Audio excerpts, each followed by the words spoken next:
तेरा वचन मेरे पाँवों के लिए दीपक है और मेरे मार्ग का उजियाला है।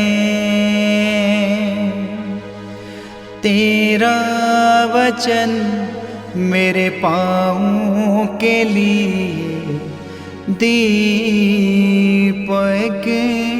है।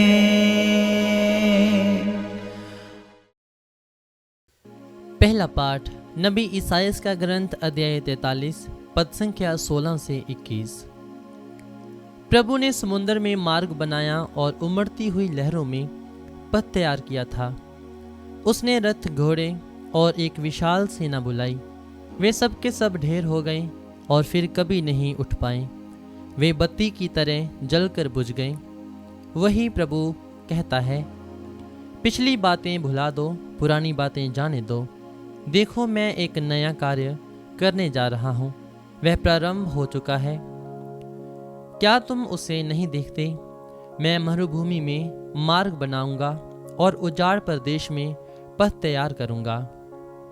जंगली जानवर, गीदड़ और शुतुरमुर्ग मुझे धन्य कहेंगे, क्योंकि मैं अपनी प्रजा की प्यास बुझाने के लिए मरुभूमि में जल का प्रबंध करूंगा और उजाड़ प्रदेश में नदियां बहाऊंगा।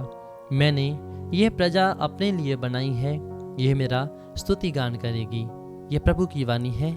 ईश्वर को धन्यवाद। भजन अनुवाक्य। प्रभु ने हमारे लिए अपूर्व कार्य किए हैं, हम अत्यंत आनंदित हो उठे। अनुवाक्य। प्रभु ने हमारे लिए अपूर्व कार्य किए हैं, हम अत्यंत आनंदित हो उठे। प्रभु जब सियोन के निर्वासितों को वापस ले आया तो हमें लगा कि हम स्वप्न देख रहे हैं। हमारे मुख पर हंसी खिल उठी और हम आनंद के गीत गाने लगे। अनुवाक्य। प्रभु ने हमारे लिए अपूर्व कार्य किए हैं, हम अत्यंत आनंदित हो उठे। गैर यहूदी आपस में ये कहते थे, प्रभु ने अपने लिए अपूर्व कार्य किए हैं। उसने वास्तव में हमारे लिए अपूर्व कार्य किए हैं और हम अत्यंत आनंदित हो उठे। अनुवाक्य।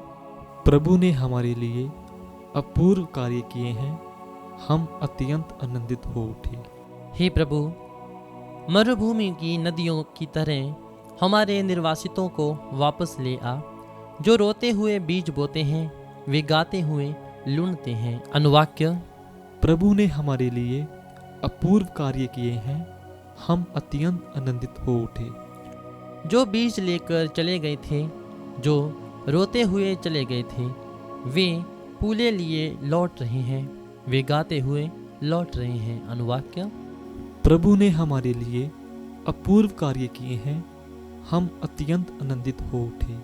दूसरा पाठ फिलिपियों के नाम संत पौलुस का पत्र अध्याय 3 पद संख्या 8 से 14। मसीह के दुख भोग का सहभागी बनने के लिए मैंने उनके लिए सब कुछ छोड़ दिया। मैं अपने प्रभु यीशु मसीह को जानना सर्वश्रेष्ठ लाभ मानता हूँ और इस ज्ञान की तुलना में हर वस्तु को हानि ही मानता हूँ। उन्हीं के लिए मैंने सब कुछ छोड़ दिया और उसे कूड़ा समझता हूँ, जिससे मैं मसीह को प्राप्त करूं और उनके साथ पूर्ण रूप से एक हो जाऊं। मुझे अपनी धार्मिकता का नहीं, जो संहिता के पालन से मिलती है, बल्कि उस धार्मिकता का भरोसा है जो मसीह में विश्वास करने से मिलती है, जो ईश्वर से आती है और विश्वास पर आधारित है। मैं ये चाहता हूं कि मसीह को जान लूं और उनके पुनरुत्थान के सामर्थ्य को अनुभव करूं और मृत्यु में उनके सदृश बनकर उनके दुख भोग का सहभागी बन जाऊं, जिससे मैं किसी तरह मृतकों के पुनरुत्थान तक पहुंच सकूं। मैं ये नहीं कहता कि मैं अब तक ये सब कर चुका हूं अथवा मुझे पूर्णता प्राप्त हो गई है, किंतु मैं आगे बढ़ता जाता हूँ ताकि वह लक्ष्य मेरी पकड़ में आए, जिसके लिए यीशु ने मुझे अधिकार में ले लिया है। भाइयों, मैं ये नहीं समझता हूँ कि वह लक्ष्य अब तक मेरी पकड़ में आ गया है। मैं इतना ही कहता हूँ कि पीछे की बातों को बुलाकर आगे की बातों पर दृष्टि लगाकर मैं बड़ी उत्सुकता से अपने लक्ष्य की ओर दौड़ता जाता हूँ, ताकि मैं स्वर्ग में वह पुरस्कार प्राप्त कर सकूं जिसके लिए ईश्वर ने हमें यीशु मसीह में बुलाया है। यह प्रभु की वाणी है। ईश्वर को धन्यवाद। जय घोष।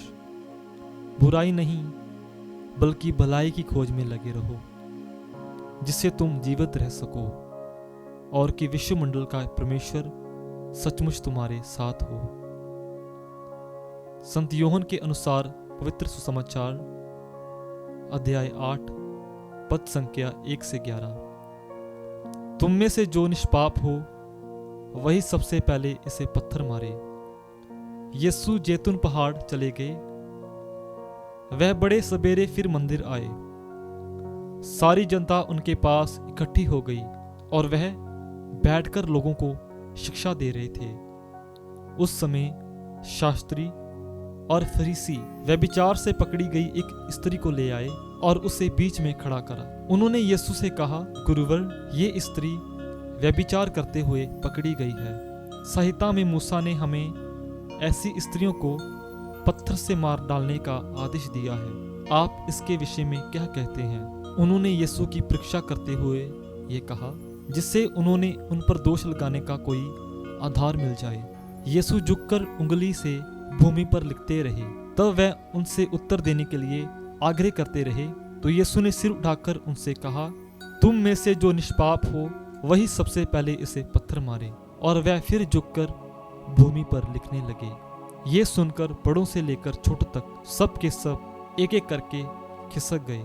यीशु अकेले रह गए और वह स्त्री बीच में खड़ी रही। तब यीशु ने सिर उठाकर उससे कहा, नारी, वे लोग कहाँ हैं? क्या एक ने भी तुम्हें दंड नहीं किया? उसने उत्तर दिया, महोदय, एक ने भी नहीं। इस पर यीशु ने उससे कहा, मैं भी तुम्हें दंड नहीं दूंगा। जाओ और अब से फिर पाप नहीं करना। यह प्रभु का पवित्र सुसमाचार है। ख्रीस्त की जय।